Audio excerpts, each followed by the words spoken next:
Good morning po sa ating lahat. Good morning. Para hindi pantay yung bangka natin Sige, handa na po ba tayong lahat? Parang hindi pa. Hello? Gisingin muna tayo. Tayo kaya muna kayo. Tayo.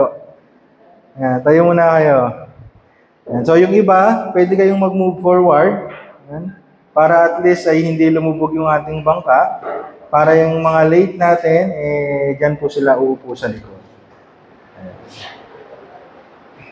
Sige po. Kasi yung iba, galaw-galaw na kayo para at least magising kayo. So, dapat pagpunta natin dito, ay ready tayong lahat. So, sige po. Pwede na tayong maupo ulit. Ayan. So, sunod lang kayo sa ating mga ushers. Kung saan tayo dadalhin. So, last Sunday, ay sinimulan po natin yung ating pagtalakay sa buhay po ni Elisha. Na bilang servant ng Lord, last Sunday ay nakita natin yung kaniyang calling.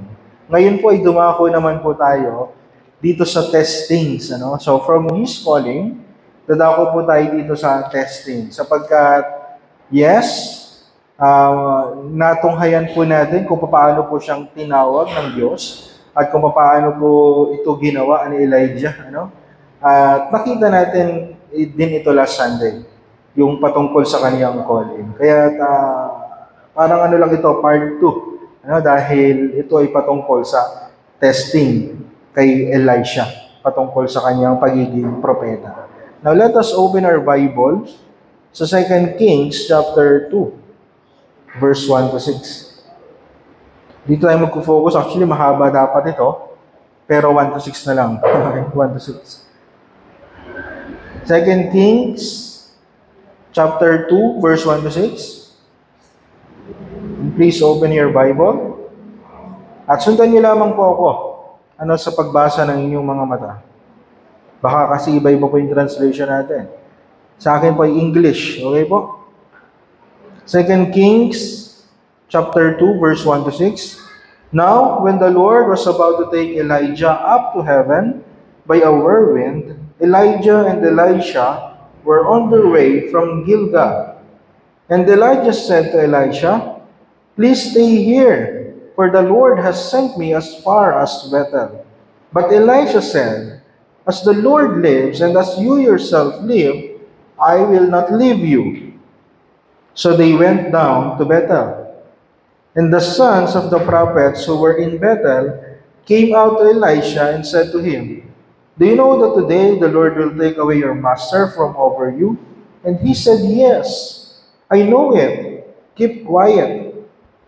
Elijah said to him, "Elisha, please stay here, for the Lord has sent me to Jericho." But he said, "As the Lord lives, and as you yourself live, I will not leave you." So they came to Jericho.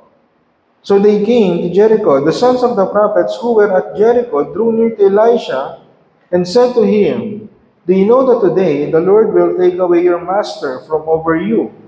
And he answered, "Yes, I know it. Keep quiet." Then Elijah said to him, "Please stay here, for the Lord has sent me to the Jordan." But he said, "As the Lord lives, and as you yourself live, I will not leave you."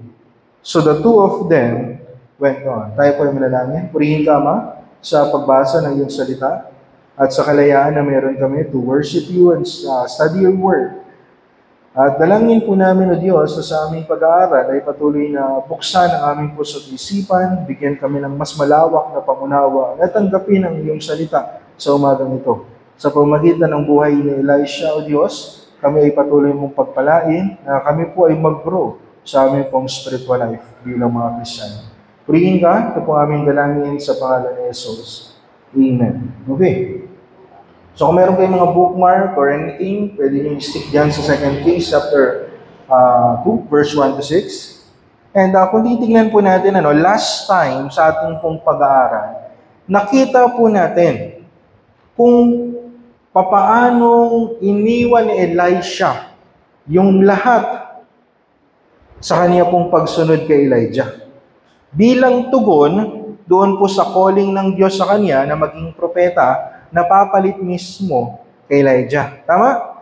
Yun yung nakita natin. Sumunod agad siya ng walang pasubali, na kung saan handa siyang iwan ang lahat para lang tugunan yung calling ng Diyos sa kanya. Sa madaling salita, nakita po natin kung gaano, o napatunayan po natin kung gaano kaseryoso si Elisha doon sa kaniyang calling, kung kaya't siya po ay sumunod kay Elijah sa mga oras na iyon. At subalit dito po sa passage na atin pong binasa sa 2 Kings, chapter 2, verse 1 to 6, ay makikita po natin na parang sinusubok pa din ni Elijah sa Elisha patungkol sa kanyang pagsunod. Na kung saan maganda po yung naging response ni Elisha dahil sinasabi niya na hindi niya iiwan si Elijah at susunod pa rin siya dito. At makikita natin from time to time na binabanggit ni Elijah yung manatili siya doon, nandoon pa rin yung tugon ni Elisha na hindi, susunod siya. Okay? Kung saan silang lugar na napunta. And in this series of testings ay meron po tayong 3 bagay na paulit-ulit na nababasa. First is yung demand ni Elijah to stay. Di ba?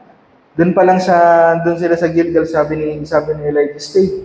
Okay, dito ka lang kasi pupunta ako ng Bethel, mag-stay ka dito.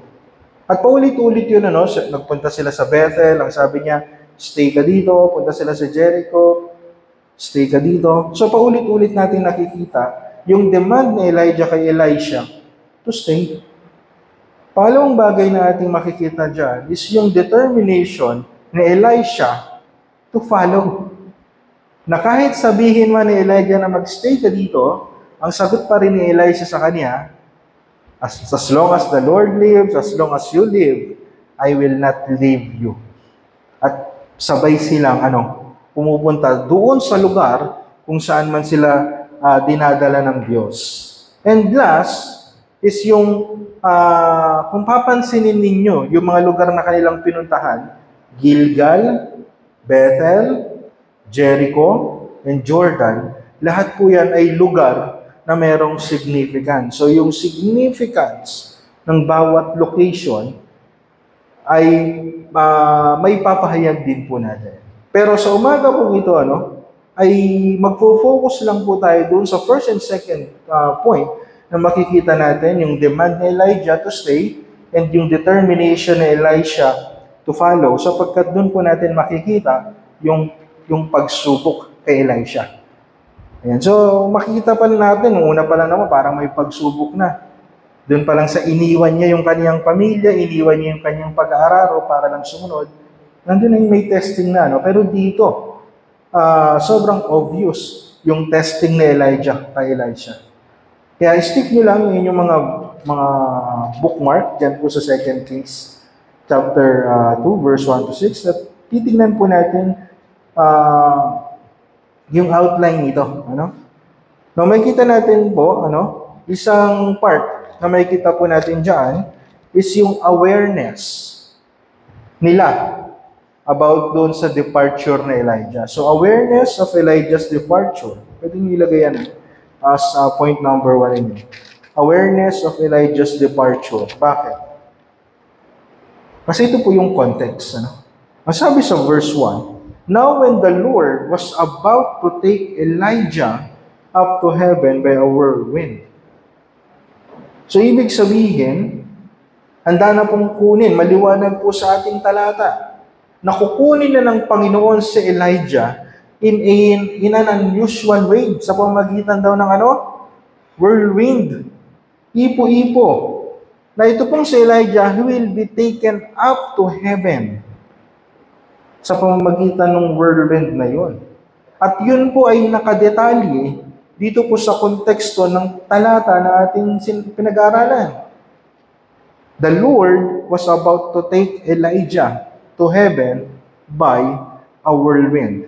At ito pong detalye na ito ng pagkuha ng Panginoon kay Elijah ay hindi lang alam ni Elijah Alam din po ito ni Elisha at alam din po ito ng ilang mga propeta na kanila po nakasalamuha. Basahin ko po, ano? Tingnan niyo po sa inyong mga Bible, verse 1 to 3. Now when the Lord was about to take Elijah up to heaven by a whirlwind, Elijah and Elisha were on their way from Gilgal. Verse 2. And Elijah said to Elisha, please stay here, for the Lord was sent me as far as Bethel. But Elisha said, as the Lord lives, and as you yourself live, I will not leave you. So they went down to Bethel. So nung sila po ay nasa Bethel na, verse 3, and the sons of the prophets who were there in Bethel, came out to Elisha and said to him, do you know that today the Lord will take away your master from over you? So sino pa iba nakakaalam na kukunin na si Elijah? Yung mga sons of prophets. Okay, so sinasabi ng ilang mga commentaries na itong mga sons of prophets, ito yung mga members o guild, o sabi natin samahan ng mga propeta na kung saan si Elijah yung nagli-lead po sa kanila. Okay? At maging sila, this is a divine revelation din sa kanila, na kukunin na yung kanilang leader. Kukunin na si Elijah. At yun yung sinasabi nila kay Elisha, alam mo ba, kukunin na si Elijah. Anong sagot ni Elisha? Yes. Alam niya din. So, ibig sabihin, they are aware na si Elijah po ay kukunin na ng Panginoon. Sa atin po, parang yan po ay mamamatay na. Ano? Yan po ay mamamatay na. Siya po ay kukunin. Di ba yung sinasabi natin, kinuha na siya ng Panginoon, kukunin na siya ng Panginoon. Anong ibig sabihin sa atin noon? Siya ay mamamatay na. Mawawala na siya sa piling natin. So parang ganun yung dating. Na kung saan ito pong si Elijah, siya po ay mawawala na sa piling nila. At sino po ang nakakaalam noon? Si Elijah, yung mga propeta, at si Elisha. Si Elisha mismo. Alam niya na mawawala na yung kaniyang master. Kasi master niya yun eh. Siya yung mentor ni Elisha. Siya yung nagtuturo. Siya yung nagpapakita ng mga bagay na dapat niyang malaman patungkol sa kaniyang calling. So yun po yung kaniyang leader. Kaya kung tatanungin natin si Elisha, mahalaga ba si Elijah para sa kanya? Yes. Mahalaga si Elijah para sa kanya. At sa mga oras na ito, mga kapatid, alam niya na kukunin na ng Panginoon yung kaniyang mentor, yung kaniyang master. Now sa atin kasi parang wala masyadong dating eh. Ano? Kung ano po ba yung mangyayari? Kasi hindi po tayo kasali doon sa kwento. Wala po tayo doon sa kalagayan ni Elisha, doon sa kaniyang sitwasyon. Na kung saan malapit nang mawala yung kanyang pinakamamahal na master. Yung kanyang pinakamamahal na mentor. Yung malapit na tao sa buhay niya, kasi iniwan niya na yung pamilya niya, yung buhay niya, no? At sino na lang yung tao na makakasama niya? Si Elijah. At iiwan pa siya nito. So nandun po si Elisha sa ganong sitwasyon, naiiwan na siya ng mahalagang tao sa buhay niya. Nararamdaman po ba natin yun? Or kung ikaw mismo, malaman mo na isang taong malapit sa iyo ay mawawala na, ano kaya magiging reaction? Malapit nang mawala sa iyo isang tao malapit sa iyo. Ano yung gagawin mo? Tutuparin mo ba lahat ng hiling nila? Kasi di ba yung mga malapit nang mamatay, meron silang mga dying wish? Tutuparin mo ba yun? Eh, ang hiling ni Elijah, mag-stay ka dito eh. Sabi ni Elisha, hindi, sasama ko sa'yo. Ano ba yung gagawin natin? Kung sakaling ikaw mismo, malapit ka nang mawala. Kasi si Elijah, alam niya na yun eh. Mawawala na siya. So yung iba, ito po yung ginagawa, no? Sila po ay nagta-travel na. Yung mga lugar na gusto nilang puntahan nung hindi nila nagawa dahil sobrang busy nila sa trabaho at alam nila, malapit na siyang kumbaga tinaningan na siya ng doktor, ta-travel. Yung iba naman, food trip. Di ba? Kainin yung mga gusto niyang kainin, yung mga bagay na hindi niya nakakain before. Yung iba, subukan, itry yung mga bagay na hindi nila nagawa nung meron pa silang panahon. Di ba? May mga pelikula tayong napapanood na ganyan. Nag-skydiving, surfing. Alam niyo, yung mga bagay na hindi mo nagawa dahil sobrang busy mo sa work. At dahil sa alam mong may taning na yung buhay mo, gusto ko nang magawa itong mga bagay na ito. Magawa yung mga bagay sa buhay ko na ito na talagang magpo-fulfill sa akin bago man lang ako mawala sa mundong ito. Di ba? May mga ganun tayong nakikita kasi yan po yung kadalasang hiling ng mga taong alam niya na mawawala na siya. Alam niyo po sa Japan, meron pong isang bata. Ang pangalan niya po ay Hinata Fujinami. Ewan ko kung may nakakilala sa inyo dito. Hinata Fujinami. Siya po ay isang bata. Diagnose po siya na mayroong lung cancer. Okay? Sa madaling salita mga kapatid, itong bata na ito may taning na yung buhay niya. At meron po siyang isang dying wish. Baka hindi makarelate yung iba, Kasi yung dying wish niya, malaman yung ending ng One Piece. May nanonood ba ng One Piece sa inyo? Yung anime, di ba si Luffy, yung mahaba yung galamay, ang kanyang dying wish, malaman yung ending nun. Kasi hanggang ngayon, hindi pa tapos yung One Piece Wala pa nakakaalam kung nasaan yung One Piece. Pero meron palang isang fan na nakakaalam nun. Yun po ay si Hinata Fujinami. Dahil siya po ay pinagbigyan nung mismong creator ng One Piece na si Eiichiro Oda na ikwento sa kanya yung pinaka-ending ng istorya ng One Piece. Na kung saan nasabi niya na napakaganda ng One Piece. Ngayon, kaming mga fan din kami. Okay? Ako nanonood din po ako ng One Piece, kaya po ito yung na-share ko sa inyo. Kasi banding po namin ni Yuki na manood ng One Piece sa Netflix. Kung tatanungin niyo po yan si Yuki patungkol sa mga characters doon, sasagutin niya kayo. Kaya po yan nagpabangs. Ito niyo, may bangs yan, di ba? Siya po kasi si Nico Robin. Siya si Nico Robin, okay? Kaya may bangs yan. Pag tinanungin siya kung sino siya si One Piece, siya si Nico Robin. At isa rin po ako na fan na nag-aantay din ng ending ng One Piece. So para sa akin, napakatindi ng hiling ng bata. At napakabuti ni Oda para ibigay yung wish ng bata na malaman yung ending ng One Piece na yun. Tignan nyo, yung mga tao may ganitong, yung mga tao na alam nila yung malapit na silang mawala sa mundo, malapit na silang matao.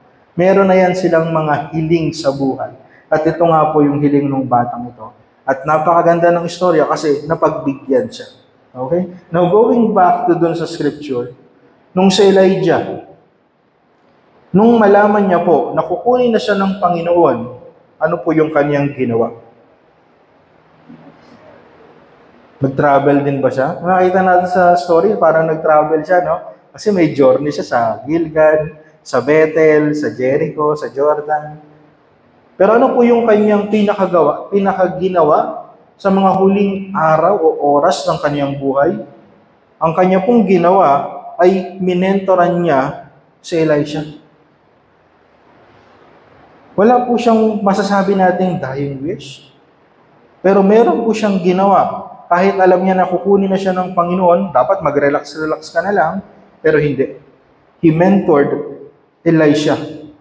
At yun po yung makikita natin na gusto niya rin sigurong masiguro na alam at handa sa Elisha dun po sa pinasok niya. Kasi baka napasubo lang si Elisha Baka akala mo masarap ang buhay ng isang propeta. Baka akala mo madali ang buhay ng isang propeta.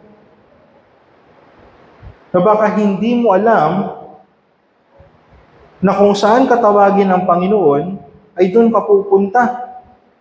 Kung anong ipagawa sa iyo ng Panginoon, yun ang iyong gagawin. Baka hindi mo nasisiguro yan, Elisha. Kaya sa mga huling sandali ng buhay ni Elijah, makikita natin kung gaano niya kamahal itong si Elisha. Kaya gusto niyang masigurado na tunay yung pagsunod nito ni Elisha sa tawag ng Panginoon sa kanya. Kaya dito po sa passage natin binasa, makikita po natin na sinubok ni Elijah si Elisha. So again, they're aware na mawawala na si Elijah. At dito sa pangalawang point natin, makikita natin yung testing ng commitment ni Elisha. So testing of Elisha's commitment. At yun po ay nabasa natin from verse 2 hanggang verse 6. Yun po yung sinasabi natin, na paulit-ulit na binabanggit dito. Basahin ko lang ulit, 2 Kings chapter 2, verse 2 to 6. And Elijah said to Elisha, "Please stay here, for the Lord has sent me as far as Bethel." So yun yung unang instance na sinabi po ni Elijah na mag-stay ka dito. Pero sinagot po siya ni Elisha ng "As the Lord lives and as you yourself live, I will not leave you." Now, mga kapatid, 3 beses pong naulit yan. Na kung saan, stay ka dito, Elisha, okay? At meron akong pupuntahan. Doon ako dinadala ng Panginoon. Doon ako pinapapunta ng Panginoon. At 3 beses din siyang sinagot ni Elisha na hindi, susunod ako sa iyo. Okay, so 3 times pinakausapan ni Elijah si Elisha to stay or to remain kung nasaan man sila ng mga oras na iyon. Kasi sabi ko nga sa inyo, tatalakayin din naman po natin later on yung significance ng place. Na kung bakit itong si Elisha gusto niyang mag-stay si Elisha doon. Dahil, of course, mayroon siyang spiritual significance yung bawat lugar na yon. Now, sa unang pagbasa, kung titignan natin, parang nakakapagtaka kung bakit parang ayaw ni Elijah na sumunod si Elisha sa kanya. Ayaw niya bang kasama si Elisha? Kaya pinag-i-stay niya siya dito, sa lugar na to? Kung nasaan man sila? Dito ka na lang. Sabi ni Elijah, dito ka na lang. Kasi pinapapunta ako ng Panginoon doon sa lugar na yun eh. Parang ayaw niya bang kasama si Elisha dito? No, kung titignan natin, parang ganun, Kaya parang nakakapagtaka, bakit pinag-i-stay si Elisha? Bakit parang ayaw niya itong makasama? Hanggang sa, kung babasahin natin siya ng paulit-ulit, marirealize natin na kaya niya pala ito sinasabi kay Elisha. In spite doon sa mga significance ng bawat location na yon. Ayun na pala yung testing. Ayun na pala yung test mismo kay Elisha. Na ano yung pagsubok na yon? Ito po yung testing kay Elisha. Hanggang kailan o hanggang saan kaya mong sundin ng Panginoon. Kasi anong sinasabi ni Elijah kay Elisha? Inuutusan ako ng Panginoon na pumunta sa lugar na ito. Sino ang may utos? Ang Panginoon. Saan siya pinapapunta? Doon sa isang specific location na mayroong spiritual significance. At ano yung pagsubok? Susunod ka ba? O mag-i-stay ka lang dito? Kasi yun yung mismong sinusubok sa kanya, kay Elisha. Hanggang kailan o hanggang saan mo kayang sumunod sa Panginoon? Mga kapatid, ito din yung mismong testing natin sa buhay. Bilang mga Kristiyano, ano ba ang Kristiyano? Followers of Christ. Ibig sabihin, sumusunod lang din tayo kay Kristo. Kung si Elijah, siya yung master ni Elisha, ang master nating mga Kristiyano, si Christ. Now, ang tanong sa atin, hanggang kailan tayo susunod sa Kanya? Hanggang saan tayo susunod sa Kanya? Kung saan ba siya makarating? Susunod rin ba tayo? Gaano ba tayo kaseryoso sa ating sinumpaan doon sa ating pagbabautismo? Kasi yan yung ating pangako, di ba? Sino rito yung mga nabaptize na? Taas ang kamay. Okay, yung mga nabaptize na, taas ang kamay. Okay, naintindihan niyo yung baptism ninyo? Nagets nyo? Okay, maganda yan. Anong sinabi sa inyo ng pastor?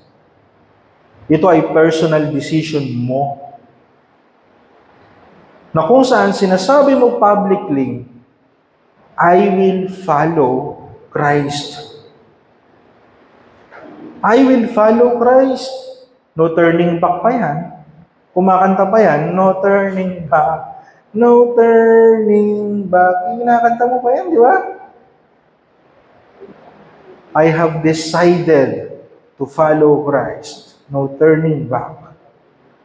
Intindi? At kung sinasabi mo ikaw ay nabautismuhan, maaaring gumawa ka na rin ng ganitong klaseng desisyon sa buhay mo na ikaw ay susunod kay Kristo. Tama? Now, have you ever examined your faith and your commitment sa ating Panginoong Hesus? Magsimula nung ikaw ay nag-decide na sumunod sa Kanya?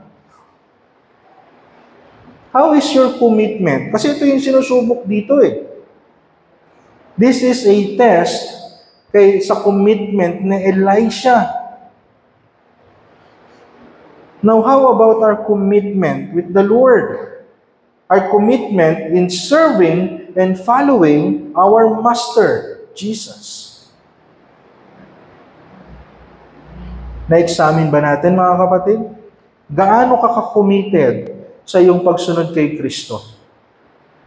Ano yung mga naging hadlang kung bakit hindi mo siya nasunod minsan?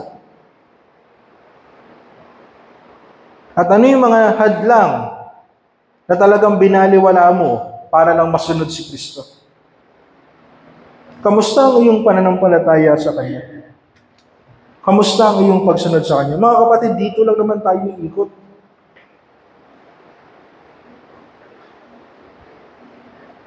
Hanggang kailan at hanggang saan mo kayang sumunod sa iyong Master? Dahil mga kapatid, marami sa mga Kristyano, okay na sila. No way. Meron pang nagsasabi na tinanggap ko na naman siya sa buhay ko. Okay na yan. Kaya nga iba hindi na nag-church eh. Bakit? Kasi alam nila, sa sarili nila, na tinanggap ko na naman ang Panginoon sa buhay ko. Sumampalataya na naman ako eh. Ligtas na ako. Okay. Okay. So kung tatanungin natin yung ating mga sarili, to test our faith and yung ating commitment kay Christ, pwede natin itanong itong mga bagay nito. Number one is this. Do I have the same desire to be with my Master? Kagaya po ni Elisha. Gusto niyang manatili doon kay Elijah. Do I have the same determination to follow my Master? Pwede mong itanong yan sa iyong mga sarili, kapatid. Dahil ito po ay nakita natin kay Elisha mismo, na kahit alam niya na mawawala na si Elijah, kahit na saan man magpunta si Elijah, at alam niyang mawawala na ito, pinili pa rin ni Elisha to be on his side at sumunod kay Elijah. Kasi kung titignan natin, parang wala naman ng sense eh. Kung susunod pa si Elisha, bakit? Una, malayo yun. Pangalawa, mawawala din naman si Elijah. So ano ba yung sense kung bakit ako susunod sa kanya? Pero dito mo makikita kung gaano ka-loyal, kung gaano ka-committed ito pong si Elisha sa kaniyang calling. Na alam niya na siya yung susunod na propeta kay Elijah. And so, kung ano man, saan man pupunta si Elijah, siguradong susundan niya ito. Susundin niya ito. Bakit? Dahil alam niya na siya yung papalit doon.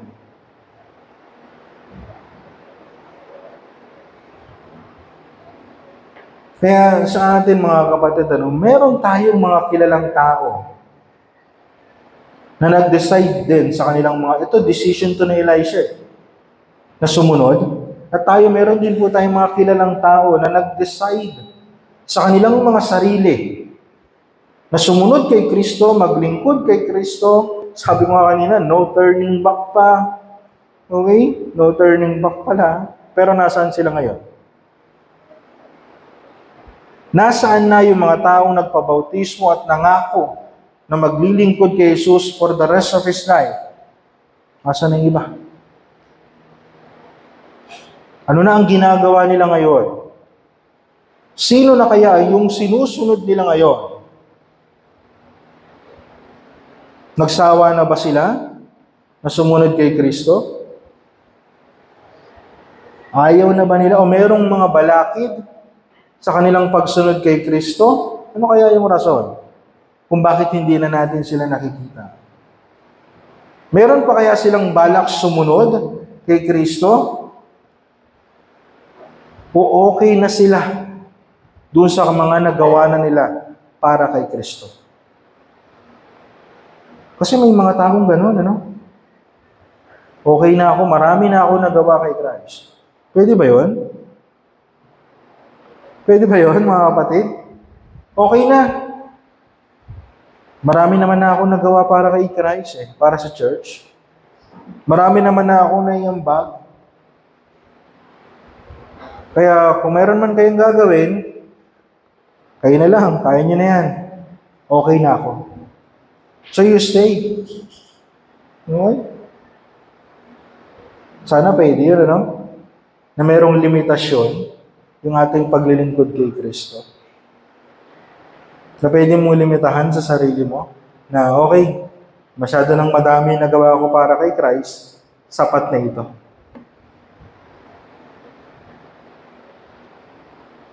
Naisip niyo ba yan?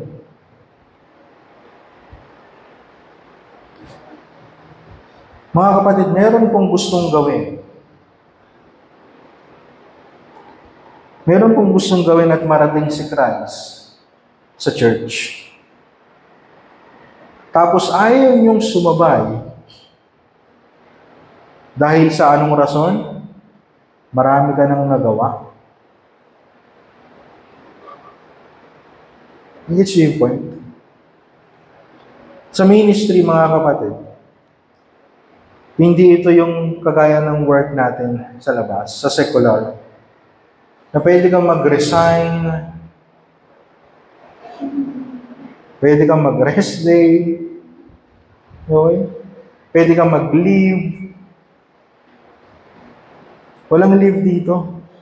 When it comes to serving the Lord, it is your life. It is a lifelong process sa buhay mo. Ito ay panghabang buhay. Walang retirement. Hindi natin pwedeng sabihin na, Lord, sapat na yung nagawa ko para sa iyo, no? When we want to serve the Lord, we serve Him with all our heart and with all our life. Amen? Na paglilingkuran at siguraduhin mo sa iyong sarili na handa kang paglingkuran ng Diyos hanggang sa ikaw ay mawala. Handa kang maglingkod sa Kanya sa kahit na anong mang sitwasyon ng buhay.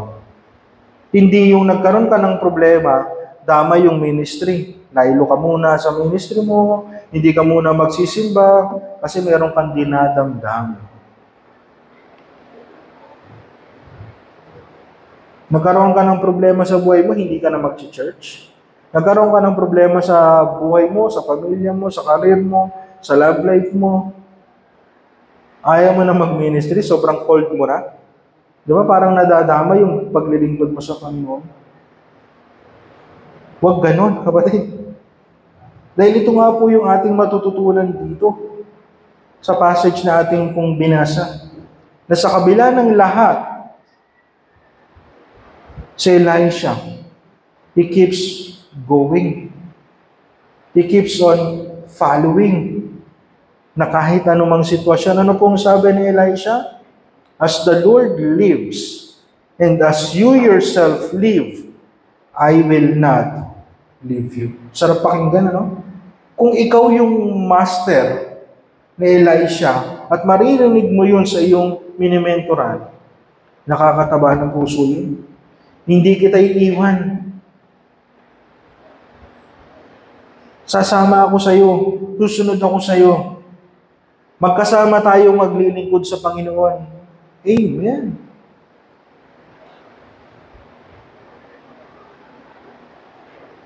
Tignan niyo po yung sa pinakahuling salita o statement doon sa verse 6.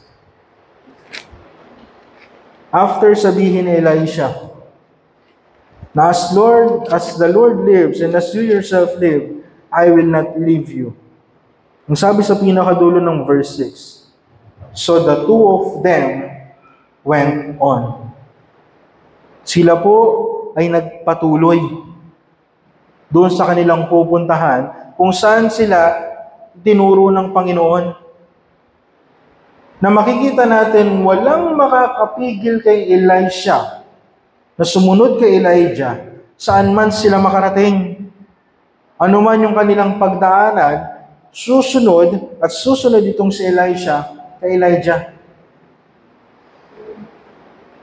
Ang sabi dito, silang dalawa ay nagpatuloy. They keep going sa kung saan sila dinadirect ng Lord. And I hope, mga kapatid, na tayo din po ay magkaroon ng ganitong klaseng spirit sa church. To keep going. To keep serving the Lord. Masaya ako na kasama kayo sa paglilingkod sa Panginoon. Na kung saan man tayo dadalhin ng Panginoon, magkakasama tayo. Walang iwanan. Let us keep serving the Lord sa anumang gawain na ipinagkatiwala niya sa atin. Maliit man yan o malaki, magkasama tayo. Amen? Let us keep serving God. Let us keep going sa kung saan man tayo dinadirect ng Panginoon. Because I believe, marami pang gustong gawin ng Panginoon dito po sa ating iglesia. Nakita niyo yung mga pagbabagong ginagawa niya rito sa atin? Hindi naman yun dahil sa leadership eh. Dahil din yun sa Kanya. Sino bang magbibigay ng wisdom sa leaders? E di ang Diyos. Sa kung ano man yung mga bagay na nangyayari dito, this is not an accident, kundi ito'y galing mismo sa wisdom ng Panginoon. And that's why I believe, mga kapatid, na maraming gustong gawin ng Panginoon sa iglesia. Malayo pa ang pwedeng marating na iglesyang ito. Marami pang pwedeng gawain na tayo po ay magkakasama. Kaya nga hindi lang tayo basta isang religion. Hindi lang tayo basta churchmate dito sa church. We are family. We are friends. Ang ating relationship sa isa't isa ay hindi lang nagtatapos tuwing Sunday. Kundi sa araw-araw ng buhay natin, magkakakilala tayo. Magkakaibigan tayo. Nagdadamayan tayo sa isa't isa. Ayun ang iglesia. Kung saan man dalhin ng Diyos ang Makati Fundamental Baptist Church, susunod tayo. We keep going. We keep serving. Amen? Kasama ba kayo? Kasama ba kayo? Amen. Sana Elisha tayo lahat dito. As long as the Lord lives, as long as you live, I will not leave you. At sana hanggang sa huli, mga kapatid, masumpungan po ni Jesus sa kanyang muling pagbabalik ng ating pong iglesia ay tapat na naglilingkod sa Kanya ng sama-sama. Kaya sana mga kapatid, kapulutan natin ang aralan. Simple lang yung testing kay Elisha. And it is, how far would you go in serving the Lord? At sana yung maging tugon natin ay maging kaparehas din kay Elijah na yes, I will keep moving. I will keep going. I will keep serving the Lord hanggang sa ako po ay nabubuhay pa. Amen? Tayo po ay manalangin. Salamat, Panginoon, sa buhay ni Elisha na kung saan nagpapakita sa amin ng isang napakatinding commitment sa iyo, na walang hadlang ang siyang makakapigil sa kanyang pagsunod sa iyo.